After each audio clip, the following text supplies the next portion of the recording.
Welcome to Cashed Out, where we dive deep into some of the most notorious robberies of financial institutions in history. I'm your host, Michael Dwyer, and today we'll examine a heist that was so famous they based a movie after it. Have you ever heard of the movie The Bank Job? It came out in 2008 starring Jason Statham, and this film was loosely based on today's heist.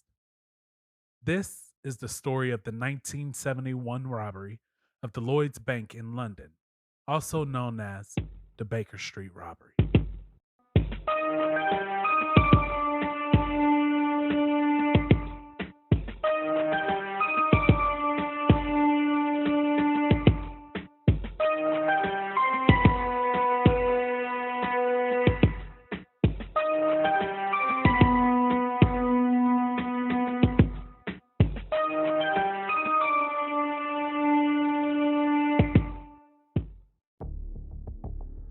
Let's start today's story off by understanding the financial institution, Lloyds Bank. See, Lloyds Bank was an internationally owned bank that started in the UK in 1765. It really blew up during the 19th and 20th centuries because they acquired smaller banks. But in 1911, the overseas expansion of the Lloyds Bank began. It started in Jersey. No, not New Jersey, but Jersey. Jersey is an island off the northeast coast of France. Once they started expanding internationally, they grew exponentially quick by continuing to buy other banks. By 1961, they had locations throughout the UK, New Zealand, the Middle, and the Far East. They had become one of the largest banks in the UK and were well on their way to becoming one of the largest banks in the world. Although most businesses love to grow, with that growth comes more notoriety. And for a financial institution, that growth brings the eyes of criminals. And if you haven't learned by now, criminals will go to any lengths to get the money.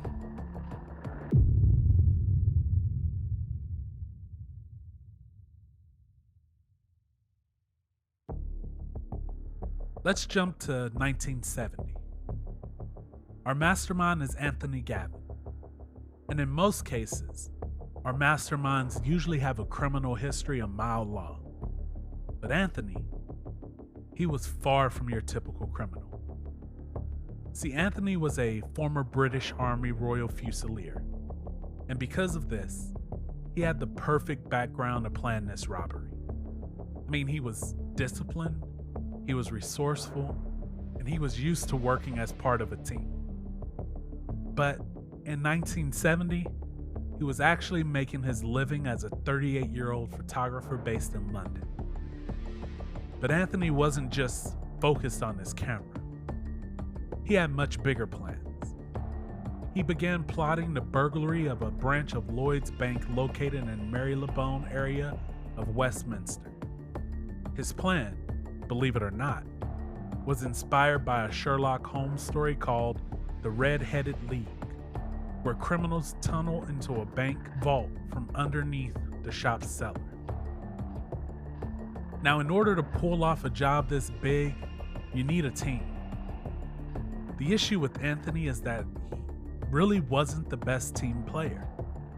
I mean, I know I said he had the background of being a team player, but since leaving the military, he didn't really need to work in a team.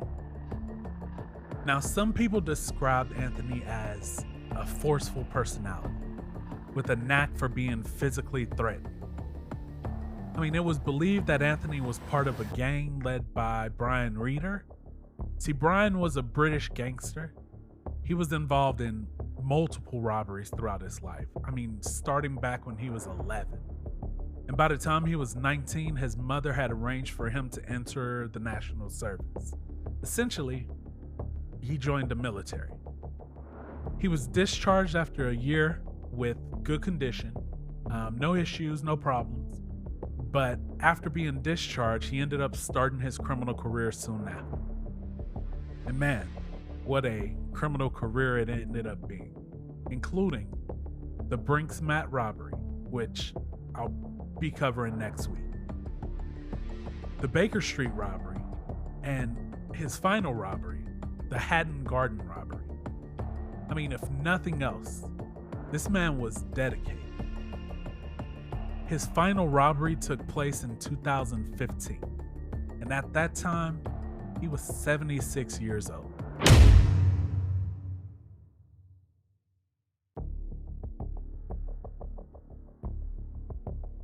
Anthony enlisted the help of a few prominent people, starting with Reg Tucker. Reg was a car salesman with no criminal record. See, this was particularly important because Anthony wanted Reg to be his eyes. He wanted Reg to scout out the bank. I mean, go inside, open a bank account. And Reg did. Shortly after, he ended up renting a safe deposit box. Now, here's the thing about safe deposit boxes. The contents of a safe deposit box are usually unknown to bankers. I mean, some people keep, important documents. Some people keep jewelry. Some people even keep collectibles in their boxes. And it takes at least 2 keys to get into a safe deposit box. One key is the guard key. That's the key that bankers keep, and it's usually the same key for all of the safe deposit boxes. But the second key is given to the customer. And without having both keys, there's really no way to get into the box without drilling it. Now, the reason bankers don't know what's inside the box is because once we open the door, our normal practice is to give the customer their privacy. Now, there are some things that aren't supposed to be kept in the boxes, like guns, drugs, and physical cash. But once we open the door and sit that box down and walk out of the room, we don't know what they are putting in or taking out of that physical safe deposit.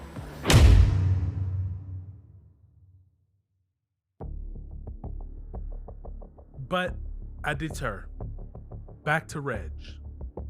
So Reg would go in regularly to access his safe deposit box. I mean, by regular, 13 times in 2 months. And while he was left alone, he started to scout how big the safe deposit box rooms were. I mean, there was even times when he came in with like an umbrella to help kind of get a better measurement of how large that room actually was. But in the end, he found that it wasn't the best way to measure size. So, Reg ended up using the floor to his advantage. He used the floor tiles to measure the room. And eventually he was able to draw up a map of the room, noting where the cabinets were and the position of the furniture. And essentially he gave all of that information back to Anthony. Next, Anthony enlisted the help of Thomas Stevens, another car salesman with no criminal record. This time, though, he wasn't sending him to case the institution. He sent Stevens to collect all the tools needed for the break-in, including a thermal lens and a 100-ton jack. Now, if you're like me, you're probably wondering what a thermal lens is. So to put a picture to it, imagine a long pole, but at the end of the pole, it shoots a concentrated stream of heat to cut through steel, concrete, or even rock.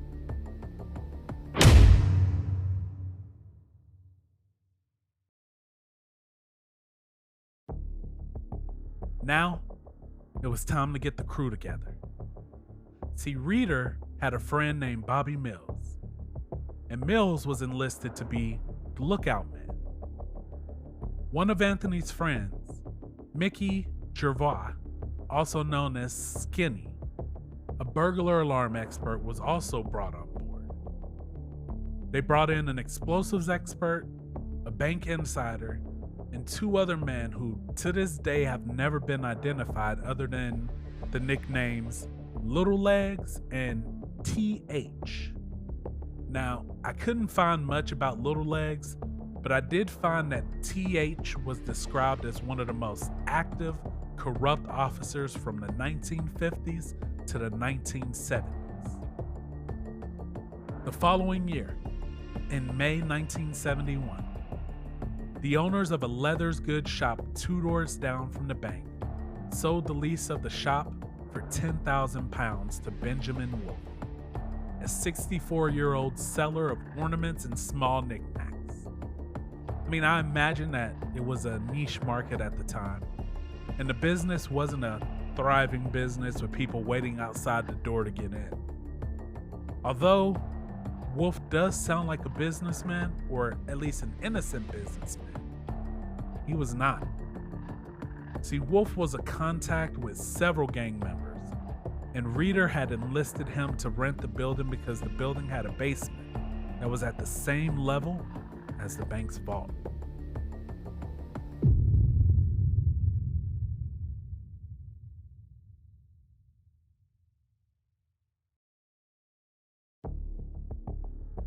All of their plans were coming together, but there was still one problem. The vault was in the bank's basement. And although they already knew that, they also knew that they couldn't just dig their way into the vault because it did have vibration sensors.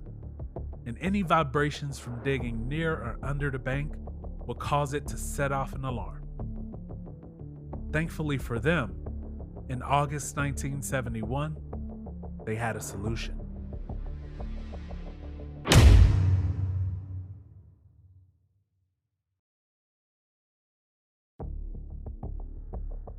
In August of 1971, the city decided to do much needed road work near Baker Street.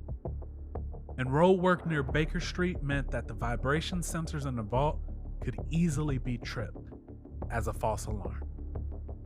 And it did. Multiple times. Enough that eventually the bank decided that it was easier to turn off the alarms and disregard them until the street work was complete. Now, it was only the vibration alarms that were giving them issues, and those were the only ones that were turned off. But once the alarms were turned off, the bank insider immediately notified Anthony and his gang.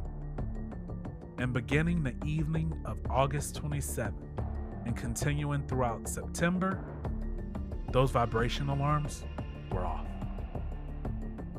Now that the alarms were off, it was time to get to work. They had to keep it quiet, so Anthony and his crew only dug on the weekend.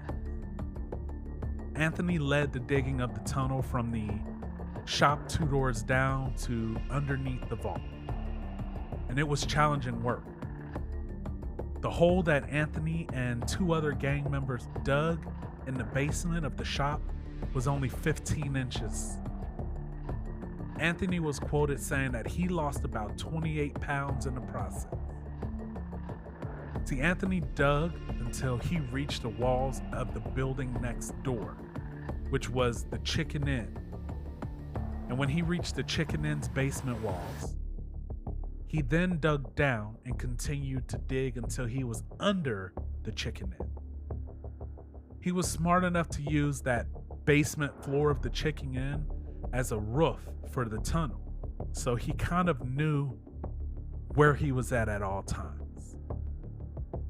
By the time they finished digging the tunnel, it was 40 feet long, and at the end of that tunnel, underneath the vault, the gang created a cavity that was 7 feet by 4 feet by 5 feet. They ended up digging out 8 tons of dirt, and they ended up moving that dirt to the back of the shop that they rented and dumped it at the rear of that building. The tunnel, which needed no support, was later described in court as a magnificent piece of engineering.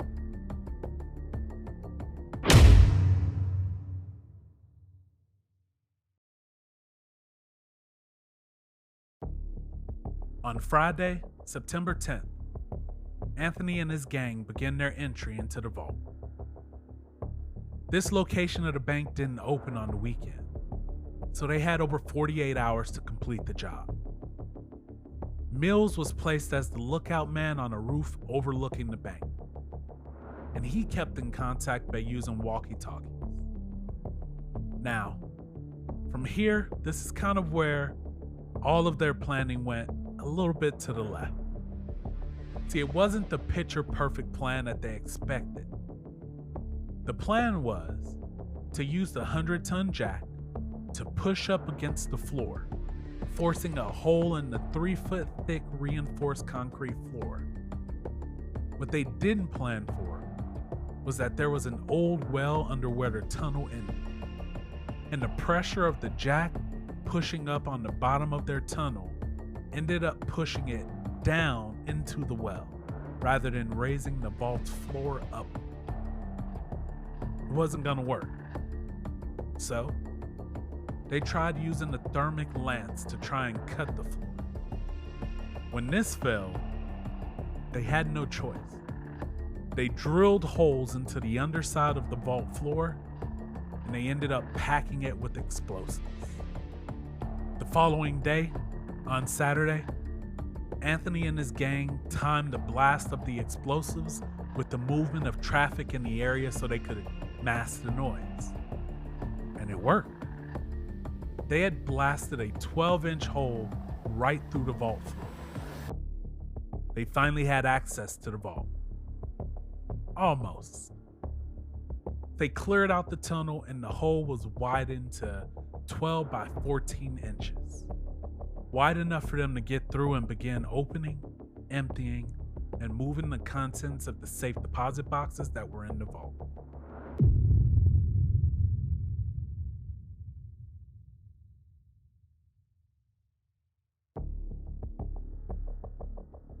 Here's where things get messy. At around 11 o'clock p.m. on that September 11th, Robert Rowlands, an amateur radio enthusiast living about half a mile away from the bank, well, he intercepted their walkie-talkie conversation. Now, I imagine, at first he probably thought it was a prank. And then maybe he was a little bit entertained until he realized, no, this was a robbery in progress. So at first, he thought it was a local cigarette shop that was being robbed. And at 11:30 p.m., he called the police. Now, from the police's perspective, it was Saturday night. The police just received a call about a robbery that's happening right now.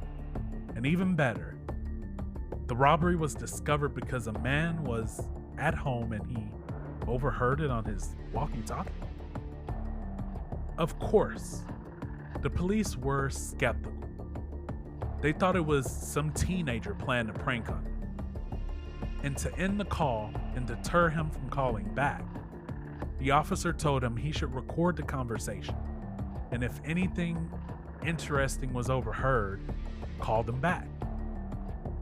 Now, Rowlands thought it was a good idea, so he used a cassette recorder and he recorded more of the conversation for proof. And by midnight, he had recorded a conversation between the gang inside the shop and Mills about their need to take a break. That conversation went like this. Mills: right. Well, listen carefully. We want you to mine for 1 hour from now until approximately 1 o'clock a.m. and then go off the air. Get some sleep and come on the air with both radios at 6 o'clock in the morning. Robber 1: well, I suggest we carry on tonight, mate, and get it done with. Mills: look, the place is filled with fumes where we are cutting. And if the security come in and smell the fumes, we are all going to get stopped and none of us have got nothing. Whereas this way, we have all got 300 grand to cut up when we come back in the morning. And if security have stopped us, well, at least we have got something. The disagreement between Mills and the rest of the gang continued for a while. At one point, Mills was so worried that he said, "Money may be your god, but it's not mine, and I'm logging off. He was bored, and he was ready to go. Rollins then heard a woman's voice come on, and she says something. Then, a fourth person, who seemed to carry a little more sway with Mills than the others, gave a vote to carry on through the night. At this point, Mills agreed to remain on the roof overnight. Shortly afterward, Mills was also given an update on the progress that they had made in opening the safety deposit boxes. We've done 90% of the easy ones, and now we face the hard ones. By 2 a.m., Rollins had been recording them for over 2 hours, and he decided he had had enough material recorded to call the police again. But this time, he didn't call the local police. He called the Scotland Yard.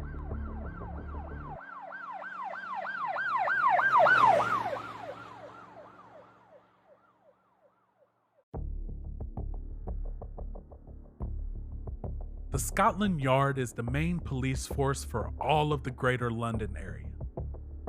See, earlier, as I mentioned, Rollins called the local police, and they were more of a jurisdictional police. So, Scotland Yard ended up sending members of their flying squad. The flying squad deals with organized crime or the city's most serious crime. So when they got there, they listened to the tapes, and they agreed with Rollins that they thought a burglary was taking place at that time. The officers stayed with Rollins until 8:30 a.m. on September 12th, when the gang returned to the shop and radioed the lookout. One of the gang members in the shop thanked him for staying on the roof all night and informed him that they planned to finish the job early that afternoon. At one stage in the morning, a waiter from the Chicken Inn restaurant heard noises from within the bank, and he peered through the windows of the building to see if anything could be seen.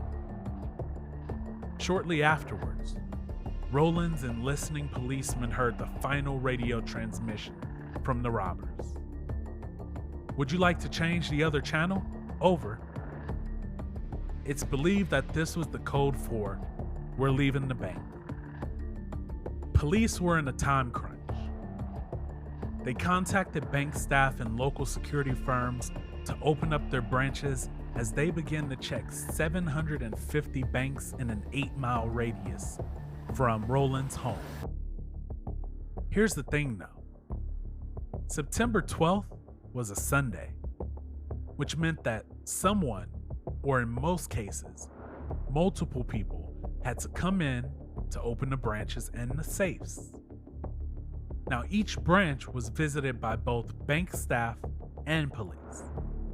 And by 3:30 p.m., they had finally made their way to the Baker Street branch of Lloyd's. At this point, you would think they would have found a mess with all the evidence, but that's not what they found. They found a vault, secure and untouched, at least on the outside. They weren't actually able to open the vault to check to see because it was time locked. And for those who have never worked at a bank, time lock simply means that before you close that vault door, you set a timer that prevents anyone with the code from opening the lock until the timer has expired. This is more of a security measure in the event that a bank employee is forced back into the bank and they try to get them to open the door. Now, honestly, at this point, it's not even known if the gang was still in the vault. Police themselves believes that they were actually in that vault preparing to remove the contents of the safe deposit box.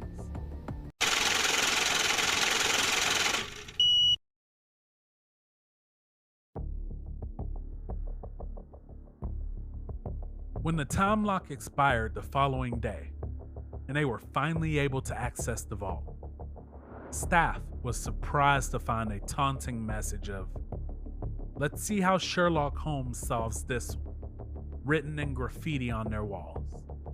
And 268 safe deposit boxes had been opened. It was about a fourth of the total boxes in the safe. Now, they did not try to crack the safe inside of there that held all of the cash, but it was estimated that Anthony and his crew stole between 150,000 pounds and 4 million pounds from the safe deposit boxes. Now, in US dollars, because pounds are worth more, that's around 188,000 to a little over $5 million.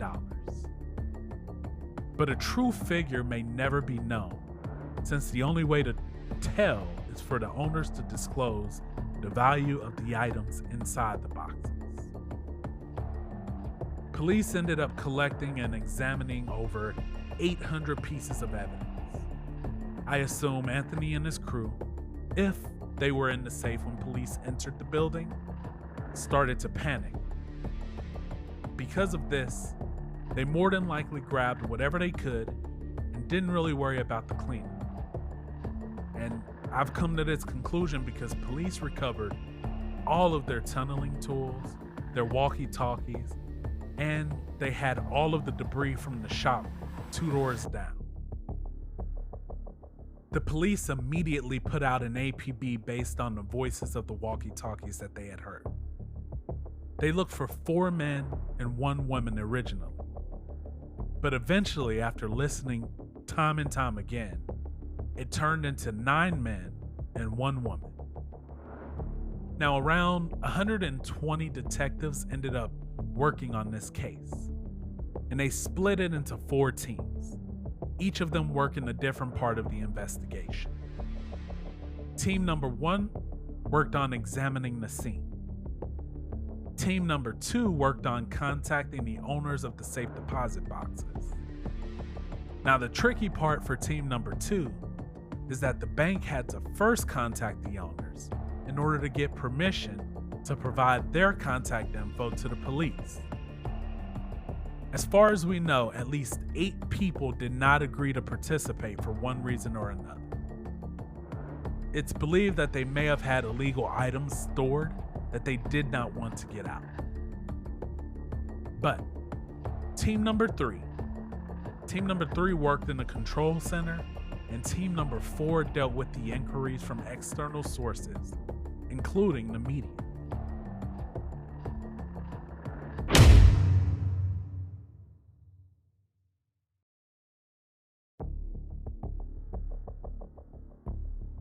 Now, here's the first thing that police found. Remember that shop 2 doors down?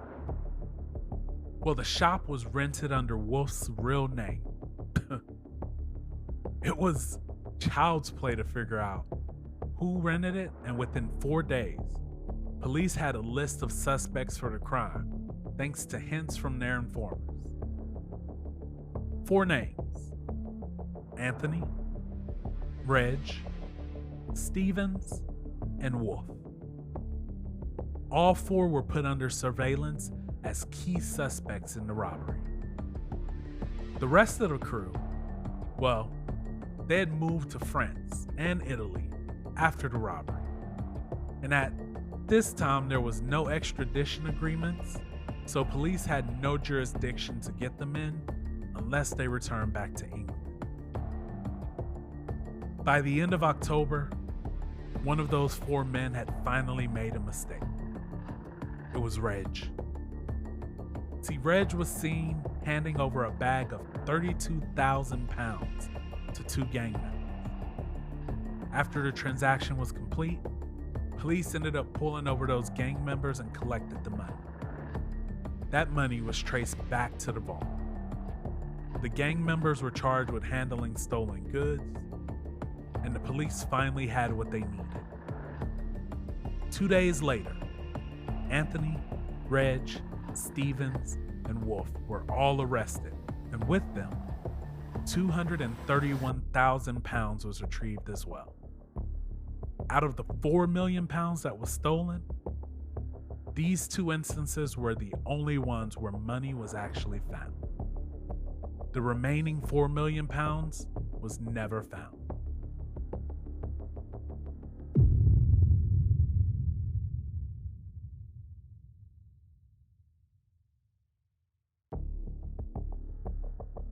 All four men were charged with breaking into the bank and stealing what was in the safe deposit boxes. They were also charged with possession of explosives, since they had to use those to blow up the floor of the vault. On January 2nd, 1973, Anthony, Reg, and Stevens all pleaded guilty. Wolf and the two gang members who were caught pleaded not guilty. The gang members were smart, though. They said that they were just couriers for a finance house that was purchasing sterling. Wolf, on the other hand, said he rented the shop, left, and when he returned to check on the renovations, he was surprised to see that it had been used for a bank robbery. Their trial took 21 days. The gang members were found not guilty. Wolf was found guilty. Anthony, Reg, and Stevens were all sentenced to 12 years. Wolf, on the other hand, was sentenced to 8 years, only because he was older than the other men. See, at this time, age played a part in how long you were placed in jail, so Wolf kind of lucked out. Here's the weird part. Remember Rollins, the guy who informed them of the robbery? Well, police threatened to place him in jail as well for listening to unlicensed transmission. But thankfully, they never really followed through with the threat.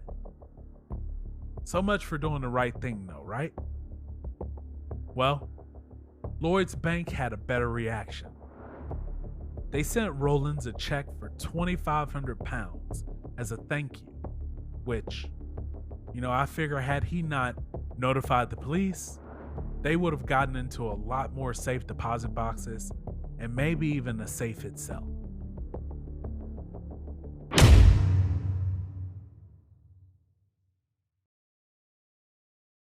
Now, normally, this is where I'd say, thank you for joining us on Cashed Out, blah, blah, blah, blah. But this is where the story takes a twist. See, after the conviction of the four men, police just stopped searching for the others who participated in the robbery.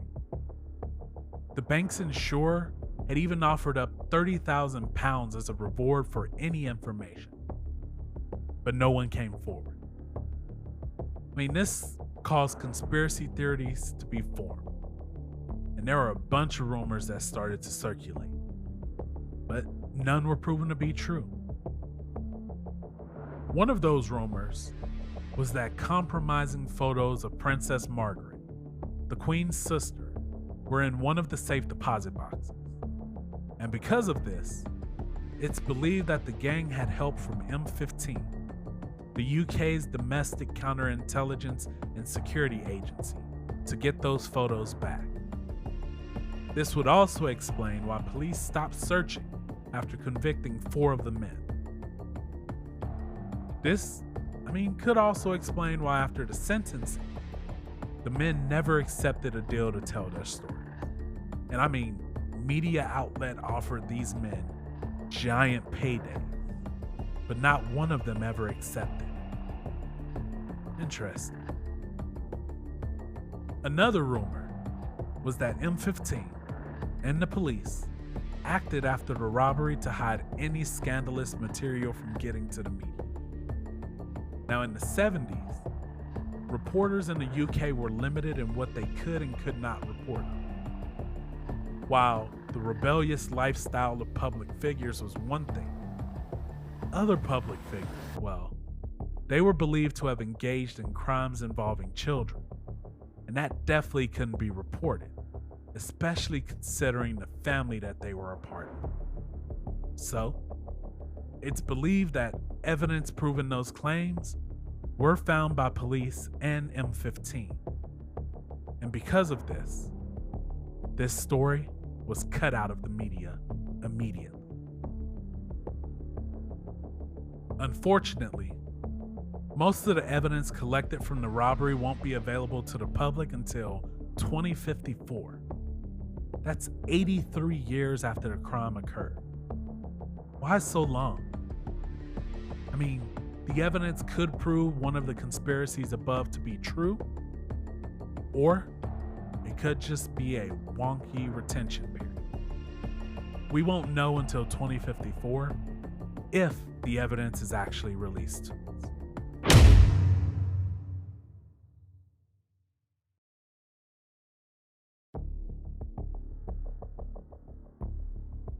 Thank you for joining me on this episode of Cashed Out.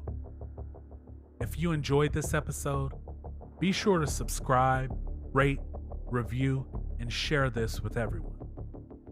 We'll be back next week with another story from the world of true crime.